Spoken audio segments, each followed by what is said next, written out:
ملائکہ رب ذوالجلال کے آنے کی تہنیت بیان کر رہے ہیں، مرحباً اہلاً و سہلاً یا مصطفیٰ، یہ کلمات اسے سنائی دینے لگے، کہیں چین نہیں آیا تو وہ اپنے جزیروں کی طرف بھاگا، سمندر کے جزیروں کی طرف، جنگلات کی طرف، اور اپنی ذریت کو کہتا تھا اب تمہارا کام ٹھپ پڑ جائے گا، اب تمہارا داؤ چل نہیں پائے گا۔ اب مجھے سمجھ میں آئی بات، ابلیس لعین نے اس وقت اپنی ذریت کو کہا تھا، آج تک بیچاری وفاداری میں اس کا کام کر رہی ہے، اور جب بھی کوئی سنی مسلمان نکلتا ہے ایسی ہی چیختے نہ مناؤ نہ مناؤ، اس لیے کہ ہماری ساری فیلڈ خراب ہو جائے گی، ہمارا میدان تباہ ہو جائے گا۔ اس لیے میرے عزیزو شک کرنے کی ضرورت نہیں، جس سے وفاداری ہے وہ اس کا کام کرے گا۔ اگر وہ اپنے باپ دادا کا کام کر رہے ہیں تو صدیق اکبر ہمارے اجداد میں سے ہیں، ہم اپنے باپ داداؤں کا کام کریں گے۔ اس لیے کہ صحابہ کو سب سے زیادہ حضور صلی اللہ علیہ وسلم کی ولادت پر خوشی بھی تھی، بلکہ حضرت ابوبکر فرماتے ہیں جو حضور کے تذکرے پر 1 درہم خرچ کرتا ہے میرے نزدیک وہ 1,00,000 درہم عام دنوں میں بہتر ہے، اس خرچ کرنے سے 1 درہم حضور کی میلاد پر خرچ کرنا افضل ہے۔ یہ حضرت ابوبکر صدیق رضی اللہ تعالیٰ عنہ روایات میں ملتا ہے۔ عزیزان گرامی وقار، اب یہاں پر یہ سب چھوڑیں، جائز ناجائز یہ اپنے اپنے نصیبے کی بات ہے، حصے کی بات ہے، اس لیے کہ عقل ہو تو سمجھ میں آئے، عقل ہو تو سمجھ میں آئے۔ اپنے گھر میں بچہ پیدا ہو تو ہم کیا کیا کرتے ہیں یہ ہم کو معلوم، اور بلکہ سال کتنے گزر گئے، بڑھاپا آیا اب بھی موم بتیاں پھونک پھونک کے بجھا رہا ہے، کیک کاٹ رہا ہے، شرم نہیں آتی تیری زندگی پوری کیسی غلاظت میں گزری اور موم بتیاں روشن کیا جا رہا ہے، پتہ نہیں کون سے غلاظت میں اپنی زندگی گزارتے گئے، ہر سال چمکی لگایا۔ لیکن میرے مصطفیٰ کریم صلی اللہ علیہ وسلم کے بارے میں رب فرماتا ہے وَلَلْآخِرَةُ خَيْرٌ لَكَ مِنَ الْأُولَىٰ، اے رسول آپ کی ہر آنے والی گھڑی پچھلی گھڑی سے افضل ہے، ہر آنے والی گھڑی افضل ہے۔ اور حضور اکرم صلی اللہ تعالیٰ علیہ وسلم کی ولادت کا دن کیوں نہ عید ہو، عید کیوں نہ ہو، اس لیے کہ یہ دن جس کے لیے شاعر نے کہا ہے کہ ایک طرف عید میلاد النبی کو رکھو، ایک طرف عید الفطر و عید بقرعید کو رکھو، دونوں عیدوں سے یہ عید افضل ہوگی۔ وجہ یہ ہے کہ بقرعید کسے معلوم تھی، عید الفطر کسے معلوم تھی، عید میلاد میں اگر مصطفیٰ نہ آتے تو نہ عید بقرعید معلوم تھی نہ عید فطر معلوم تھی، پتہ یہ چلا کہ یہ دونوں عیدوں سے بھی اگر افضل عید ہے تو میرے مصطفیٰ کی عید میلاد ہے، حضور صلی اللہ علیہ وسلم کی ولادت کا دن۔ عزیزان گرامی، میں ایک سمپلی بات یہ کہوں گا کہ یہ صرف سنیوں کا حصہ نہیں، یہ پوری کائنات کا حصہ ہے۔ لوگ یہ کیوں سمجھتے ہیں کہ یہ بریلویوں کا شروع کیا ہوا ہے؟ میں تو دوسرے فرقے والوں کی بات نہیں کر رہا ہوں کہ دیوبندیوں کو، وہابیوں کو، اہل حدیث کو، شیعوں کو، رافضیوں کو، نیچریوں کو، چکڑالویوں کو، کتنے گمراہ فرقوں کے نام گنا۔ میں تو عیسائیوں کو، یہودیوں کو اور ہندوؤں کو بھی کہوں گا کہ حضور کا آنا تمہارے لیے بھی بہت بڑی بات ہے، معلوم نہیں ہے؟ اس لیے کہ اللہ نے قرآن میں فرمایا کہ نبی میرا تمہارے درمیان موجود ہے، اس لیے عذاب نازل نہیں کر رہا۔ اب عذاب نہیں آ رہا ہے تو پوری کائنات بچی ہوئی ہے، کفار بھی بچیں، مشرکین بھی بچیں، یہود و نصارہ بھی بچیں، سارے بچے ہیں۔ اس لیے میں ان کو دعوت دوں گا احسان مانو، حضور صلی اللہ علیہ وسلم کی ولادت کا ذکر الحمدللہ اس پوری کائنات میں اللہ نے ان کے سچے غلاموں کو عطا فرمایا ہے، لیکن ان کو بھی عقل آنی چاہیے کہ نبی کے آنے کی برکت سے اللہ نے ہم سب کو بھی امن و امان عطا کیا ہے۔ عزیزان گرامی، اب یہاں پر جو میں نے شعر کا ذکر کیا تھا اس کی طرف آتا ہوں، وہ جو نہ ہو تو کچھ نہ ہو۔ یہاں سے مجھے کچھ باتیں عرض کرنی تھی، جلدی میں رخصت ہو جاتا ہوں۔ رسول کریم صلی اللہ تعالیٰ علیہ وسلم نے ارشاد فرمایا کہ جو بھی نبی آئے پہلے وہ سارے حضور کے آنے کی بشارت دیتے رہے۔ موسیٰ علیہ السلام نے کہا تھا میرے بعد ایک نبی آئیں گے، عیسیٰ علیہ السلام نے کہا میرے بعد ایک نبی آئیں گے، سارے نبی حضور کی تعریف و توصیف میں، یہاں تک کہ حضور کی آنکھیں بھی بیان کر دی، زبان بھی بتائی اور زلفیں بھی بتائی، قد بھی بتایا، رنگ بھی بتایا اور ان کے چلنے پھرنے کے انداز بھی بتائے، ساری چیزیں نبیوں نے پہلے ہی بتائی تھی کہ آخری نبی آنے والے ہیں، آخری نبی آنے والے ہیں۔ اب یہاں سے میں ایک لاجیکلی بات کرتا ہوں، ہم نے دنیا میں بھی دیکھا ہے بہت ساری چیزیں، کائنات کو اللہ تبارک و تعالیٰ نے اپنے نبی کے لیے سجایا ہے، نبی کے لیے، کیونکہ یہ بھی حدیث ہے لولاک لما خلقت الدنیا والافلاک والارضین، اے رسول اگر آپ کو پیدا کرنا نہ ہوتا تو نہ میں زمین بناتا، نہ آسمان بناتا، نہ دنیا بناتا، یہ سب اے محبوب آپ کے لیے بنایا گیا ہے۔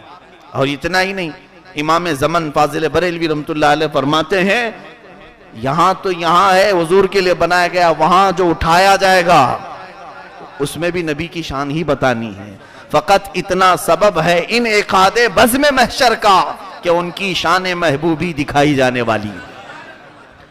اب یہاں پر بات میں یہ کہہ رہا ہوں کہ ہم دیکھتے ہیں جس کے لیے کوئی محفل سجائی جاتی ہے، جس کے لیے محفل سجائی جاتی ہے وہ محفل کا بانی، محفل کا رئیس، محفل کا دولہا، سب کچھ وہی ہوتا ہے۔ ہماری شادیوں میں بھی سجائے گئے تھے، آپ کی شادیوں میں بھی سجایا گیا ہے، منٹپ سجایا جائے، پنڈال لگایا جائے، ہال سجایا جائے، ہوتا ہے۔ کس کے لیے سجاتے ہیں؟ سارے براتیوں کے لیے یا دولہے کے لیے؟ باراتی تو طفیلی بن کر کھانے کے لیے آتے ہیں، اصل تو دولہا ہی ہے، اصل دولہا ہے۔ اب ہوتا یہ ہے کہ مجھے یہ بتائیے کہ دولہا ہال میں آ کر کے بیٹھے تب ڈیکوریشن شروع ہوتا ہے یا پہلے؟ آنے سے پہلے ہی سارا کام کمپلیٹ ہوتا ہے، پہلا سارا کام کمپلیٹ پہلے ہونا چاہیے، دولہے کے آنے کے بعد نہیں۔ لائٹنگ کرنے والا یعنی ہال کی وہ پہلے کر لیا، پھول لگانے والا پہلے کر لیا، سٹیج سجانے والا پہلے کر لیا، گدے بچھایا، کرٹن لگایا، ساری چیزیں پہلے کر لیا۔ اچھا اس کے بعد ایک اور بھی بات ہے کہ دولہا ڈائریکٹ نہیں جاتا، پہلے کچھ باراتی پہلے پہنچے ہوتے ہیں، ہوتا ہے اسے کہ پہلے اکیلا تو انٹر نہیں ہوتا ہے، اسے ہال کی اوپننگ نہیں کرنا ہے، شادی کرنا ہوتا ہے، اوپننگ کرنے کے وقت پہلے بڑا آدمی داخل ہوتا ہے، دولہا تو پہلے باراتی ہوتے ہیں پھر آتا ہے۔ کیوں؟ اس لیے کہ اس کا استقبال کرنے کے لیے کچھ تو ہونی چاہیے، ہواری مواری۔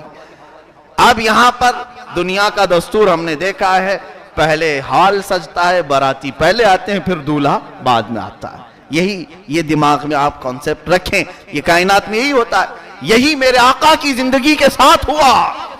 اللہ عز و جل نے پہلے زمین بچھائی، پھر آسمان کا چھت تانا، پھر درختوں کے قمقمے لگائے، پھر سمندروں کو نہریں بہائی، کائنات کو اللہ تعالیٰ نے روشن کرنے کے لیے چاند و سورج جگمگائے، رات بھر تارے جھلملاتے رہے۔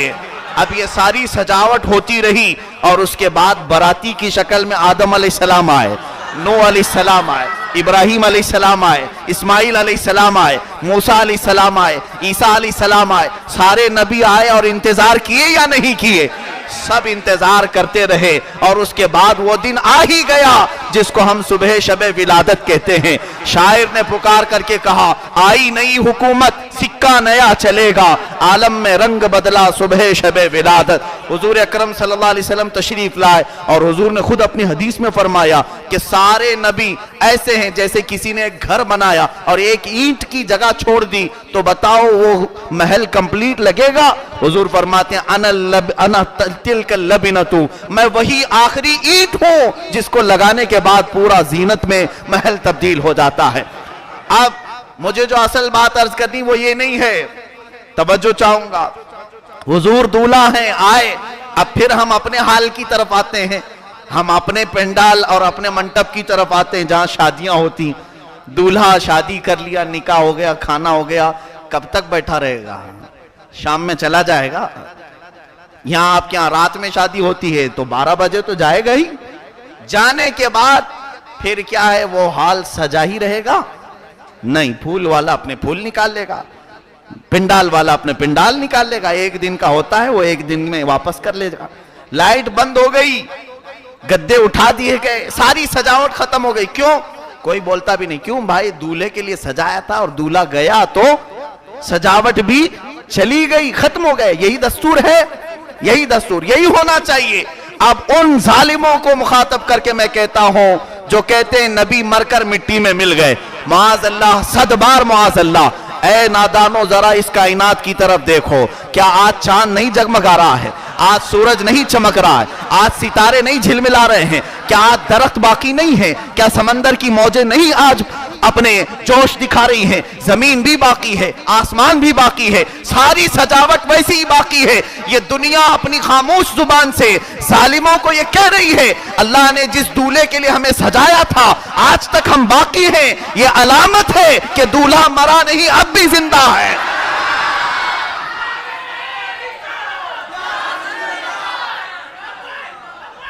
عزیزان گرامی وقار، جو میرے آقا کو مردہ کہیں وہ کائنات کو دیکھیں، چاند کیوں جھلملا رہا ہے، آج سورج کی روشنی کیوں باقی ہے، ستارے کیوں جگمگا رہے ہیں، یہ کائنات باقی ہے، اس بات کی علامت ہے۔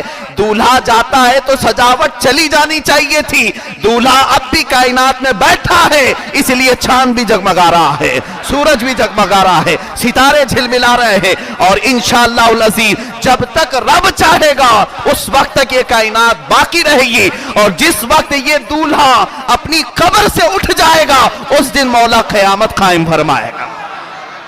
یہ سب ختم ہونے ہیں، سب ختم ہونے ہیں، قیامت کا منظر آنا ہے، سب اس وقت ختم ہوں گے جب دولہا اپنی قبر سے اٹھ کر کے نکلے گا۔ اسی لیے شاعر نے بہت پیارے انداز میں کہا وہ جو نہ ہو تو کچھ نہ ہو، یہ سب ہے اس کی علامت ہے کہ وہ ہیں، ہم ہیں اس بات کی علامت ہے کہ وہ ہیں، ہماری زندگی چل رہی ہے اس بات کی علامت ہے کہ وہ ہے۔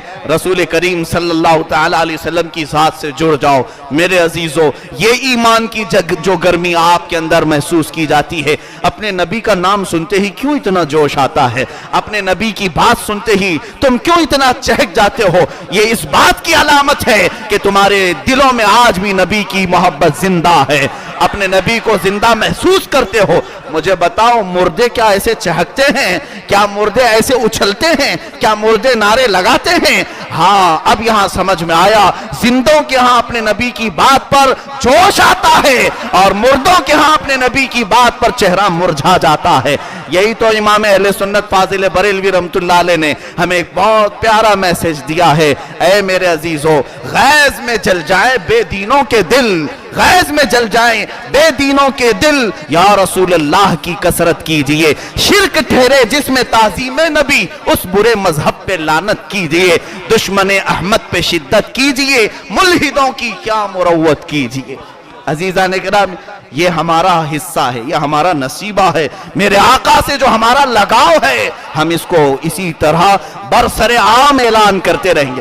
میں کبھی کبھار سوچتا ہوں کہیں ہم کتوں سے گئے گزرے تو نہیں، اس لیے کہ بغداد میں تتاریوں کا جب حملہ ہوا تھا، تتاری ایک قوم ہے، ظالم قوم ہے، پورے مسلمانوں کا قتل عام کیا تھا، پورے مسلمانوں کا قتل عام، 200 فٹ اونچا مینار انہوں نے مسلمانوں کی کھوپڑی سے بنایا تھا، سروں سے بنایا تھا، لیکن جانتے ہیں آپ مغل بادشاہ، تتاریوں کا بادشاہ اپنے محل میں آیا اور وہ گستاخی رسول کرنا چاہتا تھا، کچھ مسلمان علماء کو قید کر کے زنجیر سے پیچھے ہاتھ باندھ کر کے زمین پر لٹایا گیا تھا اور ان کو سامنے رکھ کر پورے عیسائیوں کو بلایا، تتاری فوجی موجود تھے، سب محل میں موجود ہیں، اور ایک ظالم یہودی یا عیسائی پادری کو بلا کر اس نے کہا محمد کی شان میں بکواس کرو، بولو اسے برا کہو، غلیظ باتیں کہو، محمد عربی صلی اللہ علیہ وسلم کے بارے میں ہم کچھ برا سننا چاہتے ہیں۔ تخت پر بیٹھا ہوا بادشاہ ہے، لیکن بادشاہ کو کتا پالنے کا شوق تھا، اس کا ایک پالتو کتا تھا، بہت زمانے سے پال رکھا تھا، اور اس کی حیثیت یہ تھی کہ سونے کی زنجیر سے باندھتا تھا، اس کو سونے کی زنجیر میں باندھ کر رکھا جاتا تھا۔ عیسائی پادری مبلغ کھڑا ہوا، نبی کی شان میں ابھی 2 جملے نکالنا چاہا کہ کتا بھونکنا شروع کیا، کتا بھونکنے لگا، یہ سٹپٹا گیا اور لوگ اس کتے کی طرف دیکھنے لگے، بادشاہ کا کتا ہے، گلی کوچے کا نہیں، وہ سمجھدار کتا تھا، سب پرکھ کر کے بھونکتا تھا، سب جان کر کے بھونکتا تھا۔ بادشاہ جس کو کتا بنایا ہے وہ چھوٹے موٹے کتوں کو نہیں، بہت تربیت یافتہ تھا۔ پادری سے لوگوں نے کہا یہ کتا آپ کی بات پر تو نہیں بھونک رہا ہے؟ اس نے کہا نہیں وہ عام سی بات ہے، کتا ہے، کتا بھونکے گا۔ پھر اپنا بیان شروع کیا، تھوڑی دیر کے بعد کتا اچھلنے لگا، وہاں سے اچھلنے لگا اور زور سے بھونکنے لگا۔ لوگوں نے کہا ہم کو ایسا لگ رہا ہے کہ آپ کے بیان پہ ہی بھونک رہا ہے۔ اس عیسائی پادری نے کہا نہیں، کتے کو کوئی سمجھ میں آتی ہے بات، میں جو کہہ رہا ہوں وہ آپ سمجھو۔ تیسری بار جیسی وہ بیان شروع کیا، کتے کی طاقت اتنی تھی کہ زنجیر توڑ کر چھلانگ لگا کر آیا اور سیدھے اس پادری پر حملہ کیا، ایسے کہ دم زدن میں اس کو اپنے نوکیلے دانتوں سے کاٹ کر وہیں فنا فنار کر دیا. وہ عیسائی پادری ختم ہو گیا, قتل ہو گیا ایک کتے کے ہاتھ سے, اور اس کے بعد موجود جتنے تھے سب پر ہیبت طاری ہو گئی. کتا پھر سب کو دیکھنے لگا, ایسے سر اٹھایا تھا کہ بادشاہ کے محل میں ایک آواز آئی, لا الہ الا اللہ محمد الرسول اللہ, اللہ کے سوا کوئی معبود نہیں, محمد اللہ کے سچے رسول ہیں. میں یہ محسوس کرتا ہوں گستاخی نبی سن کر کتا برداشت نہ کر سکا, آج ہم انسان ہو کر کیسے برداشت کر رہے ہیں, ہم ان کی امت ہو کر کیسے برداشت کر سکتے ہیں. اسی لیے میرے عزیزوں, کبھی مجھے اگر زیادہ چہکتے ہوئے دیکھو یا بولتے ہوئے دیکھو تو برا گمان مت کرنا, یہ ہمارے نبی سے محبت کی بات ہے. اس لیے کہ ہم نے جانوروں کو دیکھا, انہوں نے اپنے نبی کی محبت کا حق ادا کیا. ہم ان کے امت ہو کر, جس کے لیے میرے آقا رات بھر روئے ہیں, ہمارے لیے میرے آقا نے دامن پھیلایا ہے رب کی بارگاہ میں. بجلیاں آتی تو مولا رسول کریم صلی اللہ علیہ وسلم باہر آتے تھے ہمارا خوف کرتے ہوئے کہ مولا یہ بجلیاں میری امت پر قہر بن کر نازل نہ ہو جائے. جس کو ہماری اتنی فکر تھی, کیا ہم اس نبی کی میلاد کے لیے اپنے گھر سے نہیں نکل سکتے؟ کیا ہم اپنا وقت نہیں دے سکتے؟ بلکہ میں تو کہتا ہوں یا رسول اللہ, ہمارا ہر لمحہ آپ کی ذات کے لیے قربان ہے. زمین و زمان تمہارے لیے, مکین و مکان تمہارے لیے, چنین و چنا تمہارے لیے, بنے دو جہاں تمہارے. عزیزان محترم, ہماری زندگی آج جس طرح سے ہم نے غلیظ اور غلاظت میں ڈال رکھی ہے, در حقیقت یہ ہماری زندگی گزارنے کا طریقہ نہیں تھا. ہمارے مرشد گرامی نے آخری عمر میں ایک میسج دیا تھا, بہت اچھا میسج ہے. زندگی یہ نہیں کسی کی کسی کے لیے, زندگی یہ نہیں کسی کی کسی کے لیے, زندگی ہے نبی کی نبی کے لیے. ہمیں جو ملی ہے زندگی وہ نبی کے لیے ملی ہے. جیو تو ان کے لیے جیو, اب مرو تو ان کے لیے مرو. عزیزان محترم, عید میلاد النبی قریب آنے والی ہے, اور ان ساعتوں میں پوری کائنات ہماری طرف دیکھ رہی ہوگی. ایک بہترین میسج دینے کا وقت بھی ہے کہ پورے دوسری قومیں ہماری طرف دیکھتی ہیں. آج کیا سمجھا جائے گا جانتے ہیں آپ؟ ان کو یہ معلوم نہیں کہ آپ کون ہیں, اتنا ضرور معلوم ہے کہ آج اپنے نبی کے ولادت کے دن میں نکلیں اور ہمارے اعمال ٹرانسفر کرتے ہیں. ہم ایمبیسیڈر ہیں, ہم ترجمان ہیں, ہم ترجمان ہیں اپنے نبی کے اور اسلام کے. تمہارا ایک ایک عمل غیر کے سینے میں جاتا ہے, اور کہیں اللہ نہ کرے کہ ہمارے برے اعمال سے وہ میرے نبی کو تانا نہ دیتے, حضور کی ذات پر وہ انگلیاں نہ اٹھائیں. غیر اگر دیکھیں تو کہتے ہیں یہی محمد نے پالا تھا صلی اللہ علیہ وسلم. کیا محمد کے غلام ایسے ہی ہوتے ہیں جو ناچ رہے ہیں, سڑکوں پر چھڑک رہے ہیں, آوازوں پر شور مچا رہے ہیں؟ اگر غیر قوم کے دلوں میں تم نے یہ میسج ڈال دیا تو ہم سے زیادہ بد نصیب کوئی نہیں.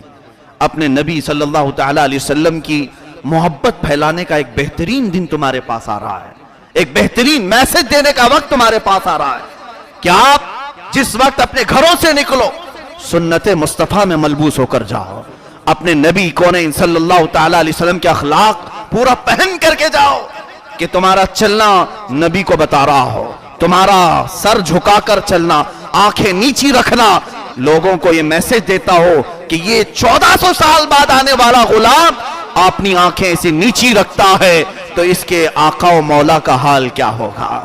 یقیناً تمہارا عمل لوگوں کو اسلام میں لانے کا ذریعہ بن سکتا ہے, ایمان کی محبت ان کے دلوں میں آ سکتی ہے, میرے نبی سے تم جوڑ سکتے ہو. میں ان نوجوانوں کے متعلق بڑا افسوس کرتا ہوں جن کو کسی نے گائیڈ نہیں کیا. شاید انہوں نے اپنے نبی کی ولادت کو عام دنوں کی طرح سمجھ لیا ہے. دوسری قوموں کو دیکھا, ارے وہ گنپتی میں ناچتے ہیں تو ہم کیوں نہ ناچیں. معاذ اللہ, اے میرے بھولے نوجوان, تو نے اپنے نبی کو کس سے کمپیر کر دیا, کس سے کمپیر کیا؟ بہت سارے لوگوں نے یہ مجھ سے کہا ہے کہ وہ اگر ڈی جے بجا کر نکلتے ہیں تو ہم کیوں نہ نکلیں. ہرگز نہیں, پوری کائنات کی عیدیں مل کر میرے آقا کی عید کے برابر نہیں ہو سکتی, نہیں ہو سکتی. تم کمپیر ہرگز نہ کرو, موازنہ نہ کرو دوسروں سے. وہ چاہے جہنم میں جائیں تمہیں کیا ہے, وہ اپنے اعمال کے سبب کہیں پر بھی جائیں, کسی بھی طرح کے اخلاق اپنائیں, تمہیں وہ کرنا ہے جو تمہارے نبی کو خوش کرے, تمہیں وہ کرنا ہے جو تمہارے نبی کو پسند ہو.